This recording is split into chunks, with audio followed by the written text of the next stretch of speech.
একই দিনে জেলায় প্রচারে যোগী আদিত্যনাথ, অমিত শাহ, সুকান্ত মজুমদার, জেপি নাড্ডা। ইতিমধ্যে সম্পন্ন হয়েছে প্রথম দফার নির্বাচন, অপেক্ষা দ্বিতীয় দফার। হাতে গোনা মাত্র আর কয়েকটা দিন। প্রত্যেকটি রাজনৈতিক দলই ঝাঁঝ বাড়িয়েছে প্রচারের। একই দিনে জেলার 4 জায়গায় বিজেপি প্রার্থীদের সমর্থনে বিজেপির 4 হেভিওয়েট। কাটোয়া বিধানসভা কেন্দ্রের বিজেপি প্রার্থী কৃষ্ণ ঘোষের সমর্থনে কাটোয়া স্টেডিয়াম মাঠে বিজয় সংকল্প সভার আয়োজন করা হয়। সেখানে প্রধান বক্তা হিসেবে উপস্থিত ছিলেন উত্তরপ্রদেশের মুখ্যমন্ত্রী যোগী আদিত্যনাথ। স্বভাবসিদ্ধ ভঙ্গিতে তিনি কর্মীদের মনোবল চাঙ্গা করেন এবং জয়ের ডাক দেন। জামালপুরে বিজেপি প্রার্থী অরুণ হালদারের সমর্থনে বিজয় সংকল্প সভা করেন কেন্দ্রীয় স্বরাষ্ট্রমন্ত্রী অমিত শাহ। সভা থেকে তৃণমূল সরকারকে তীব্র ভাষায় আক্রমণের পাশাপাশি বিজেপি সরকার গঠন করলে রাজ্যে কি কি উন্নয়নমূলক কাজ হবে এবং দলের ভবিষ্যৎ পরিকল্পনা কি তা বিস্তারিতভাবে সাধারণ মানুষের সামনে তুলে ধরেন তিনি। যোগী আদিত্যনাথ, অমিত শাহের পাশাপাশি এদিন পূর্ব বর্ধমানের রায়নায় প্রচারে আসেন কেন্দ্রীয় স্বাস্থ্য ও পরিবার কল্যাণ মন্ত্রী এবং রাসায়নিক সার মন্ত্রী জেপি নাড্ডা ও কেন্দ্রীয় শিক্ষা এবং উত্তর পূর্বাঞ্চলীয় উন্নয়ন মন্ত্রী সুকান্ত মজুমদার আসেন খণ্ডঘোষে।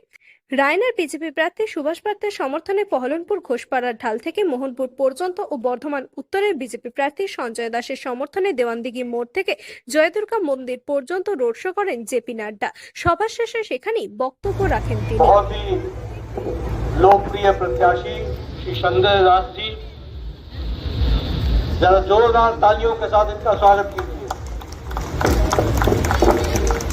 हमारे अभिजीत ताजी, जिला के अध्यक्ष सुनील गुप्ता जी, विभाग के अध्यक्ष, और यहाँ उपस्थित माताएं, बहनें, बुजुर्ग और मेरे नौजवान साथी।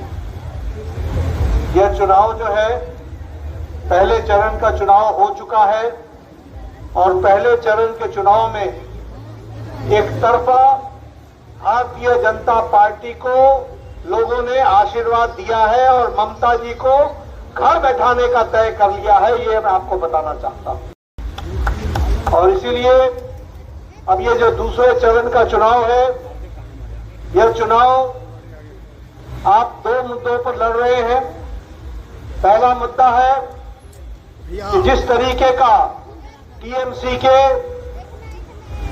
गुंडों ने यहां पर जो उत्पीड़न मचा रखा है, जो संत्रास मचा रखा है, उसके खिलाफ आपने कमल को अपना आशीर्वाद देना है और संजय दास को अपना एमएलए बनाना है, ये मैं निवेदन करने आया हूं।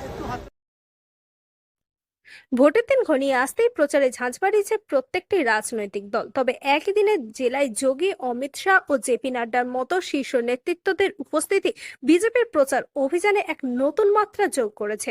এখন দেখার এই হেভিওয়েট প্রচার ভোট বাক্সে কতটা প্রভাব ফেলে। পূর্ব বর্ধমান থেকে সায়নী সরকারের রিপোর্ট, লোকাল 18 বাংলা।